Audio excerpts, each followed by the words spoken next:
So welcome student. We are going to discuss where we left in the last class, and I was discussing basically potential energy, and today I will discuss potential energy in an external electric field.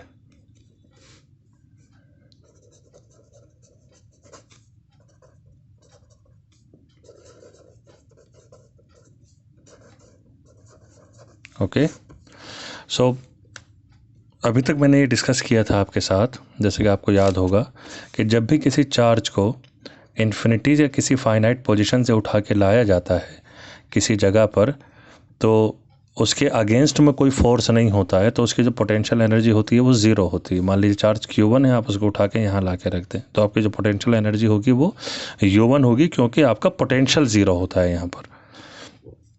लेकिन जब आप एक दूसरे charge को उठा के लाते हैं इसके पास में at a distance r from the original charge, तो अब इस Q1 की वजह से एक पोटेंशियल होता है, और वो पोटेंशियल होता है 1/4πε0 Q1/r। ये V1 की वजह से है, तो जो आपकी पोटेंशियल एनर्जी हो जाती है U2 होती है Q2V1, यानी कि चार्ज सेकंड वाला आएगा और पोटेंशियल एनर्जी आपकी पहली वाली आएगी। तो इसके हिसाब से फिर ये पोटेंशियल एनर्जी निकल के आती थी आपकी टोटल एनर्जी Q1 Q2/r। फिर आप इन दोनों का सम कर दिया करते थे, तो जो नेट पोटेंशियल एनर्जी आती थी वो आती थी U1 + U2, एंड ये तो U1 तो ज़ीरो है, 1/4πε0 Q1 Q2/r, and the expression will be for two system of charges 1/4πε0 Q1 Q2/r। ठीक है, ये जो टर्म है ना ज़ीरो, ये बहुत इंपॉर्टेंट रखती है यहाँ पर। आप ज़रा इसको गौर से देखिएगा। U1 ज़ीरो क्यों था? U1 ज़ीरो इसलिए था कि जब Q1 को आप लेके आए थे उस वक्त इसकी सराउंडिंग में कुछ नहीं था। अब हम एक दूसरा केस डिस्कस करने जा रहे हैं जहाँ पर ऑलरेडी एक फील्ड मौजूद है।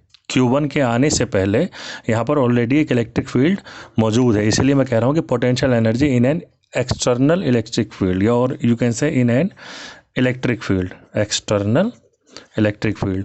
यानी कि अब जब आप Q1 को उठा के लाएंगे उस वक्त ऑलरेडी वहाँ पर एक फील्ड मौजूद होगा, तो क्या अभी भी इसकी पोटेंशियल एनर्जी Q1 की ज़ीरो होगी? तो अब हम देखते हैं इसको। मान लीजिए एक फील्ड यहाँ पर मौजूद है ऑलरेडी, और आप जो है इन्फिनिटी से एक चार्ज को उठा के लाए हैं Q1 को, यहाँ पर इसने आपने ला के रख दिया है इसको यहाँ। इलेक्ट्रिक फील्ड ऑलरेडी मौजूद है यहाँ, तो जब इलेक्ट्रिक फील्ड यहाँ पर होगा स्पेस में, तो इसके साथ पोटेंशियल भी होना बहुत ज़रूरी है, क्योंकि इलेक्ट्रिक फील्ड और पोटेंशियल का रिलेशन क्या है? = -dV/dr। अगर E नॉन ज़ीरो है तो dV जो है डेफिनेटली नॉन ज़ीरो होगा। यहाँ से आप कह सकते हैं इसको V =−∫(E.dr)। ये फॉर्मूला होता है V से E या E से V को निकालने का। तो जब आप इस चार्ज को यहाँ पर ला के रख देंगे अब, तो पहले की तरह U1 अब ज़ीरो नहीं होगा, U1 हो जाएगा अब Q1 VR1। VR1 क्या है? Potential of this electric field at this location. ये लोकेशन कहीं R1 पे आपने एज्यूम कर ली है। अब जब आप सेकंड चार्ज को, ये ध्यान रखिएगा, अब U1 जो है ज़ीरो नहीं हुआ है पहले की तरह, और ये तब होगा जब आप जो है अपनी वर्क को एक्सटर्नल इलेक्ट्रिक फील्ड में करते हैं। ओके, जब आप अपने एक्सटर्नल को इलेक्ट्रिक फील्ड में करेंगे तब ये होगा, अदरवाइज अगर यहाँ पर फील्ड ना होता तो U1 ज़ीरो होता। अब आप दूसरे चार्ज को उठा के ला के रखिए Q2 को, मान लीजिए उसकी डिस्टेंस पहले वाले से r है, तो एक तो इसका एक एनर्जी तो इसकी वही वाली आएगी 1/4πε0 Q1 Q2/r। ये तो इस चार्ज की वजह से इस पे जो एनर्जी है वो है, लेकिन ऑलरेडी फील्ड भी तो यहाँ मौजूद है, तो उसकी वजह से आएगा Q2V एट पोजीशन R2। आपने Q2 की इसके रिस्पेक्ट में, E के रिस्पेक्ट में जो पोजीशन मानी है वो R2 मानी है, तो इस केस में जो आपकी टोटल पोटेंशियल एनर्जी आ जाएगी वो होगी Q1VR1, पहले वाले की U1 की होगी, और U2 हो जाएगी Q2VR2 प्लस ये टर्म जो पहले से याद रही है आपको पता है 1/4πε0 Q1 Q2/r। ये दो टर्म एडिशनल आई हैं, अब ये ध्यान रखिए आप। जितने नंबर ऑफ सिस्टम आप लेते आएंगे उतनी टर्म यहाँ पर एक्स्ट्रा ऐड होती चली जाएंगी, और ये जो टर्म है ये पहले डेरिवेशन की तरह ही आप जो है इसमें लिखते चले जाएंगे। जैसे ट्राइंगल था तो यहाँ पर 3 टर्म आई थी, रेक्टेंगल था तो 6 टर्म आएंगी, तो ये टर्म तो एज इट इज़ रहेंगी। इसके अलावा जितने system of number of charges होंगे उतने आपकी ये टर्म आती चली जाएंगी। तो ये फ़र्क है कि जब आप किसी एक्सटर्नल इलेक्ट्रिक फील्ड में पोटेंशियल एनर्जी को कैलकुलेट करते हैं तो आपको ये एडिशनल टर्म लेनी पड़ती है। अब मुझे एक बड़ा इंपॉर्टेंट टॉपिक डिस्कस करना है जिसको हम स्किप कर गए थे पिछले चैप्टर में, वो था electric dipole in an external electric field. आप जो है डाइपोल को रखिए, dipole in an external electric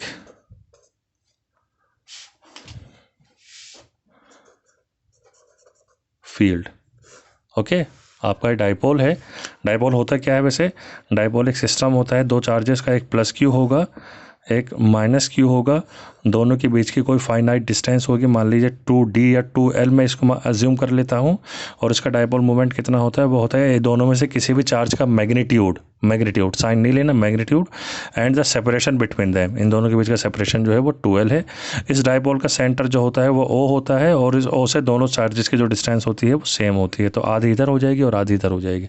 जब आप इस डाइपोल को किसी एक्सटर्नल फील्ड में रखोगे तो क्या होगा, यानी कि एक्सटर्नल फील्ड से मुराद यहाँ पर एक्सटर्नल इलेक्ट्रिक फील्ड, तो एक इलेक्ट्रिक फील्ड यहाँ पर स्विच ऑन कर दिया गया है, किसी भी तरह से आया उससे हमें मतलब नहीं है, एक फील्ड यहाँ पर आ गया है और ये डाइपोल यहाँ पर रखा हुआ है। 2 सिस्टम होते हैं प्लस और माइनस, तो प्लस का चार्ज यहाँ पर है, माइनस का चार्ज यहाँ पर है, इलेक्ट्रिक फील्ड इस डायरेक्शन में काम कर रहा है, इसके बीच का जो सेपरेशन है पहले की तरह जो है वो L है, 2L है, तो यहाँ से यहाँ तक की जो डिस्टेंस हो जाएगी वो L हो जाएगी, यहाँ से यहाँ तक की जो डिस्टेंस हो जाएगी वो L हो जाएगी।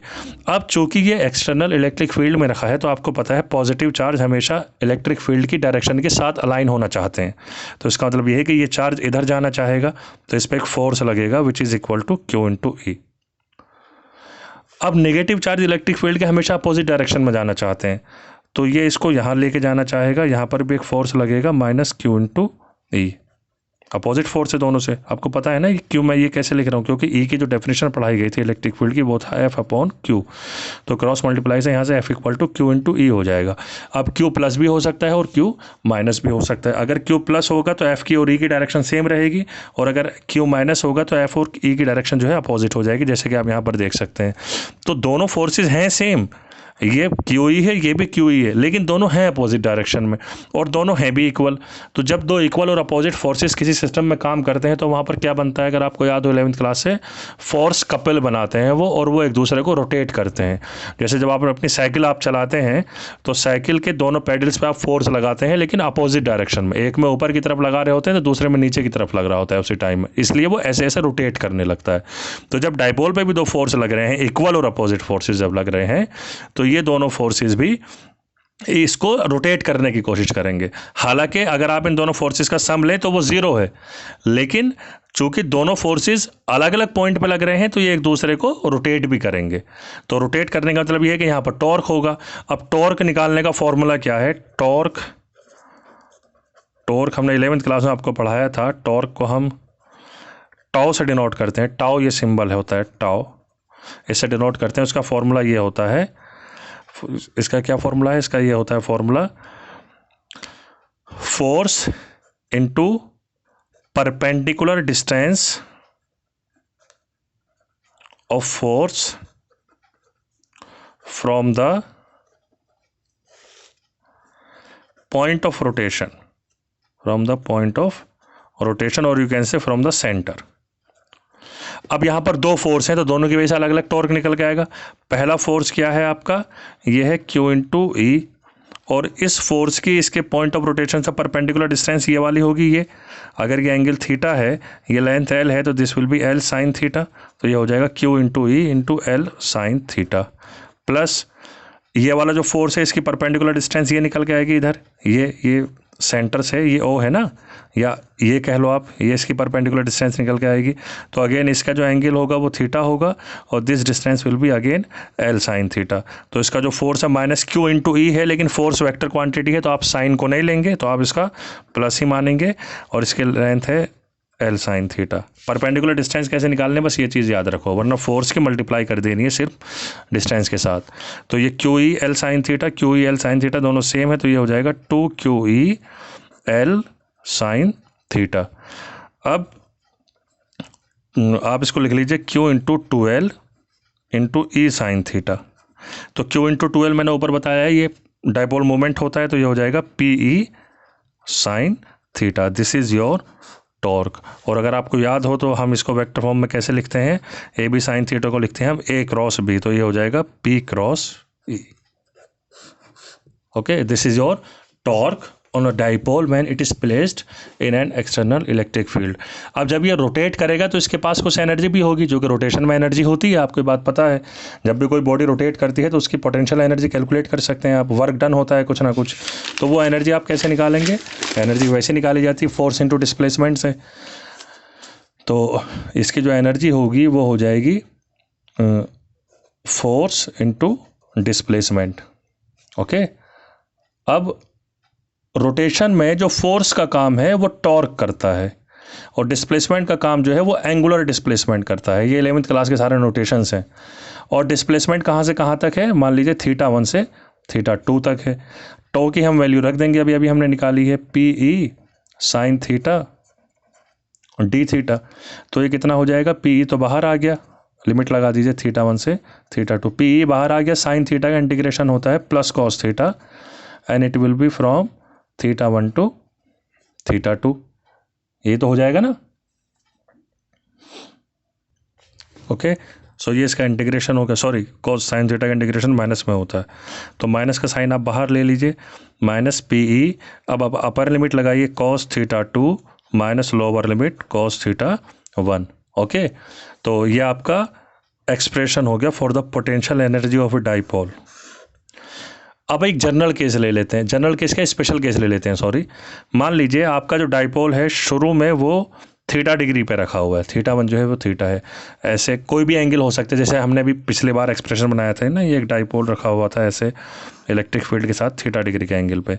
अब आप इस डाइपोल को रोटेट करके ऐसे परपेंडिकुलर कर देते हैं इलेक्ट्रिक फील्ड के, इलेक्ट्रिक फील्ड इस डायरेक्शन में है, और θ2 जो है आपने रोटेट करके 90 डिग्री कर दिया, तो θ1 तो थीटा हो गया, और θ2 जो हो गया आपका वो 90 डिग्री हो गया। अगर मैं इस स्पेशल केस को एज्यूम करूं तो ये हो जाएगा minus PE cos 90 minus cos theta. ये तो हो गया ना। तो ये आपका यहाँ से कितना आ जाएगा, ये आपका यहाँ से आ जाएगा माइनस PE कॉस 90 की वैल्यू 0 माइनस कॉस थीटा। तो ये हो जाएगा आपका minus minus plus PE sine theta, sorry cos theta हो जाएगा। अब एक दूसरा बड़ा जनरल केस होता है जो आपकी बुक में दिया हुआ है कि डाइपोल इनिशियली 90 डिग्री पे रखा हुआ है। अब इनिशियल θ1 जो है वो 90 डिग्री है, और θ2 जो है वो थीटा है। आप ऐसे डाइपोल को रखा हुआ, आप इसको रोटेट करके ऐसे लेके आ रहे हो थोड़ा सा, तो उस केस में जो U होगा वो कितना हो जाएगा, आप जनरल फॉर्मूले पर रखिए value, minus PE cos theta minus cos 90। अब इस केस में कॉस 90 जो है वो 0 हो जाएगा, और कॉस थीटा जो है कॉस थीटा ही रहेगा, तो ये हो जाएगा माइनस PE कॉस थीटा, ये तो 0 हो गया। तो AB कॉस थीटा को आप लिख देते हैं माइनस P डॉट B, क्योंकि AB कॉस थीटा होता है A डॉट B। तो ये एक एक्सप्रेशन है इसका कॉस थीटा के, सॉरी डाइपोल की एनर्जी का। ये जनरल एक्सप्रेशन है, क्योंकि नॉर्मली डाइपोल जो है परपेंडिकुलर ही रखे जाते हैं, तो आप ज़्यादा जनरल एक्सप्रेशन इसको एज्यूम करते हैं। इसके बाद अब चूंकि डाइपोल है और डाइपोल एक्सटर्नल फील्ड में रखा हुआ है, डाइपोल है ना, तो डाइपोल जो है आपने एक्सटर्नल फील्ड में रखा हुआ है। जैसे ये एक डाइपोल था, आपने इसको एक एक्सटर्नल फील्ड में रखा हुआ है, यहाँ पर इलेक्ट्रिक फील्ड अप्लाइड है इस डायरेक्शन में, इसका चार्ज है -Q, इसका चार्ज है +Q, और इनके बीच की जो डिस्टेंस है उसने आपने उसको लिया हुआ है 2L। तो इन दोनों के बीच की भी तो एनर्जी होती है, वो कितनी होती है 1/4πε0 Q1 Q2, तो -Q into +Q -Q² upon length. तो जो टोटल एनर्जी आएगी डाइपोल की वो आएगी आपकी -P डॉट E, जो कि पहले निकाल चुके हैं, plus 1/4πε0 -Q² upon 2L। Okay, 12 से ये मत कन्फ्यूज होगा कि इनके बीच की डिस्टेंस L है उसको डबल करना है, नहीं, इनके बीच की डिस्टेंस अगर L होती तो आप यहाँ पर L ही लिखते, 12 नहीं लिखते। तो ये फॉर्मूला हो जाएगा minus P dot E minus 1/4 pi epsilon not, ये माइनस इधर आ गया, Q square upon length of the dipole. अब टोटल एनर्जी निगेटिव आ रही है, आपको दिख रहा है। तो निगेटिव एनर्जी मैंने अगर आपको याद हो ग्रेविटेशन पढ़ाते वक्त बताया था कि निगेटिव एनर्जी का मतलब ये होता है कि आपका सिस्टम जो है बाउंड है, तो ये दोनों चार्ज बाउंड हैं एक दूसरे के साथ। अगर ये फ्री होकर चले गए यहाँ से तो फिर ये एनर्जी आपकी प्लस हो जाएगी। तो प्लस एनर्जी का मतलब होता है कि सिस्टम आपका अनबाउंड है या आप इनको सेपरेट कर रहे हैं, और माइनस एनर्जी, नेगेटिव एनर्जी का मतलब होता है, पोटेंशियल एनर्जी का मतलब कि आपका सिस्टम जो है बाउंड है। तो जब भी अगर मान लीजिए कोई आदमी आपसे ये कहेगा ये बताइए इस डायपोल के चार्जेस को ब्रेक करने के लिए कितनी एनर्जी चाहिए होगी, तो आप यही एक्सप्रेशन से कैलकुलेट करके बस उसको प्लस कर देंगे, तो वो एनर्जी होगी जो इसको टोटली ब्रेक करने के लिए काम आएगी। इस पर एक न्यूमेरिकल बेस्ड है, मैं उसको कर देता हूँ तो आप ताकि आपकी समझ में आ जाएगा। ये भी ये एक न्यूमेरिकल है, एग्जाम्पल 2.5 आपकी बुक में है, आप इसको देखिएगा, एनसीईआरटी में है ये। Determine the electrostatic potential energy of a system consisting of two charges 7 microcoulomb and -2 microcoulomb and no external field is present there and they are placed at -900 + 900। तो ये कोऑर्डिनेट दिए हैं, तो y और z कोऑर्डिनेट 0 है, सिर्फ x axis पर रखे हुए हैं ये। तो दो चार्जेस हैं आपके,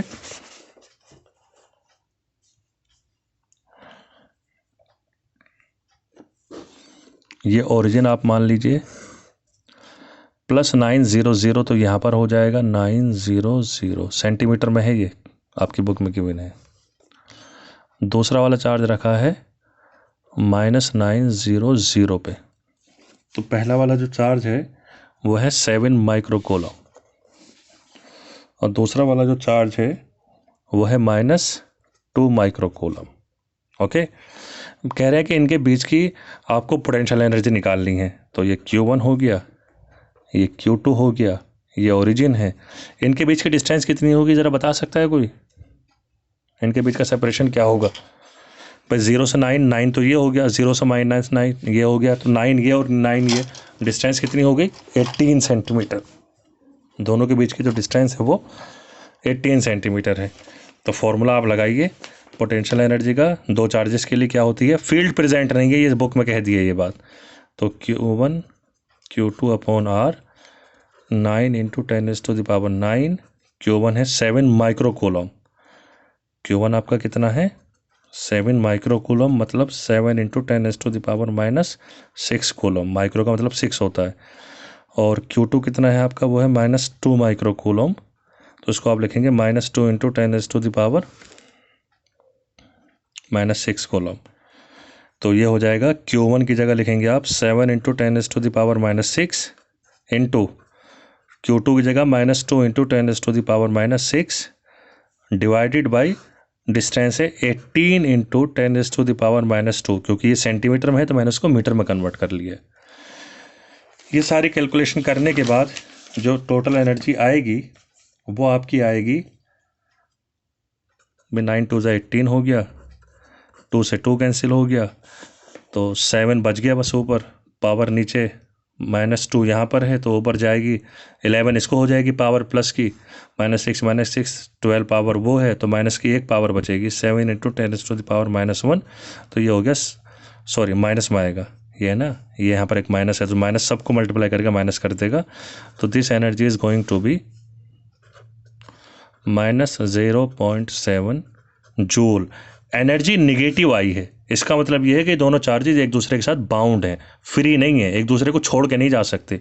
अब अगला सवाल इन्होंने ये पूछा है कि आपको कितनी एनर्जी देनी पड़ेगी जिससे ये सिस्टम ब्रेक हो जाए। तो सिस्टम को ब्रेक करने के लिए, इसका बी पार्ट है ये, सिस्टम को ब्रेक करने के लिए जो ब्रेक एनर्जी आपकी होगी वो हो जाएगी +0.7 जूल। मैंने अभी बताया पहले कि उतनी ही एनर्जी देनी होती है लेकिन प्लस में देनी होती है।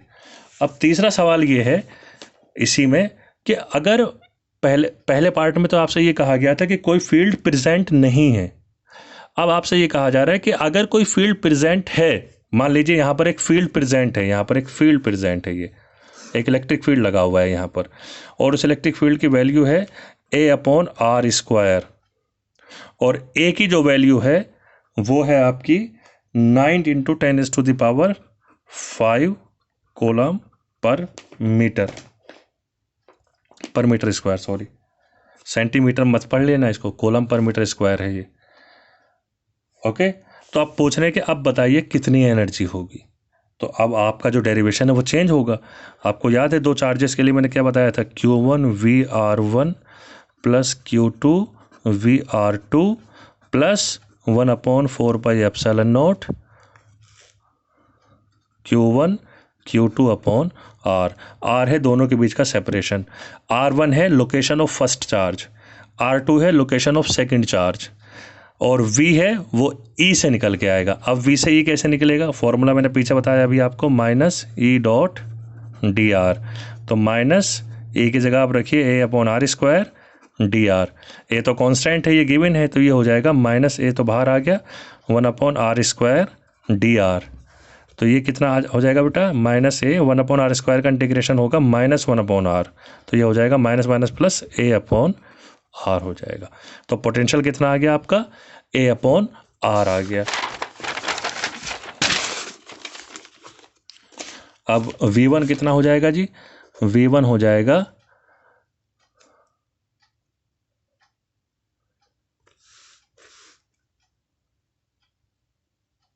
V1 will be A/r1 and V2 will be A/r2। Q1 V1 plus Q2 V2 कितना हो जाएगा, Q1 की वैल्यू कितनी है 7 माइक्रो कूलम, तो यह हो जाएगा आपका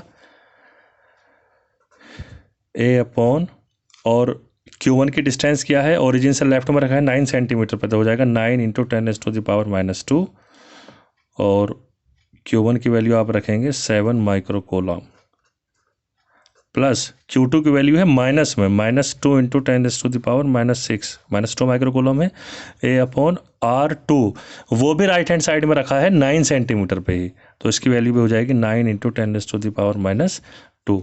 तो ये जो दो टर्म जो एडिशनल आई हैं इसमें वो कितनी है, Q1 V1 plus Q2 V2 कितना है जी, ये हो जाएगा, ये तो दोनों में कॉमन है ये वाला पार्ट, तो इनको कॉमन ले लीजिए आप, A/9 इंटू 10⁻⁻2, 10⁻⁻6 भी दोनों में से कॉमन आ गया, या अंदर रह गया 7-2, तो ये हो गया आपका A इंटू 10⁻⁻2 ऊपर ले जाइए, -4 बचेगा अपॉन 9 इंटू 5, ये आपका आ गया।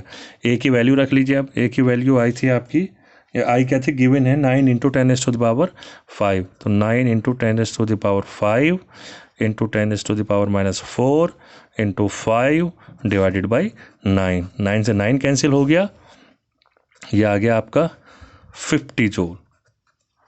तो 50 जूल तो ये दो टर्म आएंगे, लेकिन टोटल एनर्जी के लिए तीनों टर्म होनी चाहिए। देख रहे हैं ना आप, ये आप एक्सप्रेशन देखें, Q1 VR1 Q2 VR2 plus 1/4πε0 Q1 Q2 upon r²। ये वाली टर्म मैंने ऊपर कैलकुलेट करी है, -0.7 जूल आई थी। इन दोनों टर्म को मैंने कैलकुलेट कर लिया है, ये 50 आ रहे हैं, तो जो टोटल एनर्जी आएगी वो इन दोनों का सम होगी। Total energy will be 50 plus -0.7 joule, ये ऊपर कैलकुलेट की है, तो ये आ गया आपका 49.3 जूल। एनर्जी प्लस की आई है, इसका मतलब ये है कि ये इलेक्ट्रिक फील्ड इनको ब्रेक कर चुका है। Okay, so that's how you are going to solve this this example। एक और एग्जाम्पल है आपका जिसको आप देख सकते हैं अपनी बुक में, इट इज़ द एग्जाम्पल 2.6। तो ये क्या है एग्जाम्पल, इसको पढ़ लीजिए ज़रा एक बार।